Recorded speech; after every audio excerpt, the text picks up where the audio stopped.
म्हैसूर मठाचे पीठाधीश्वर जगद्गुरू परमपूज्य श्री श्री शंकर भारती महास्वामीजी यांनी घेतलं ज्योतिर्लिंग वैद्यनाथ दर्शन. परळीत उत्साहपूर्ण स्वागत. म्हैसूर येथील एडतौर श्री योगानंदेश्वर सरस्वती मठाचे पीठाधीश्वर जगद्गुरू परमपूज्य श्री श्री शंकर भारती महास्वामीजी यांनी आज दिनांक 23 मार्च रोजी परळीतील प्रभू वैद्यनाथ ज्योतिर्लिंगाचे वेदोक्त मंत्रोच्चारात पूजन करून दर्शन घेतले.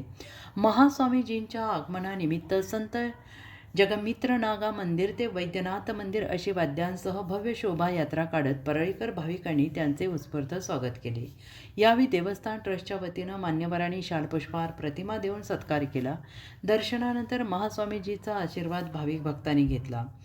वैद्यनाथ मंदिराचा अनादी पौराणिक वारसा आणि प्राचीन वास्तूंचे जतन केलं असल्याचं सांगत त्यांनी समाधान व्यक्त केले. तसेच आद्य शंकराचार्यांचा विजय यात्रेच्या स्मरणार्थ परळी भेट लाभल्याने त्यांनी तसे नमूद केले.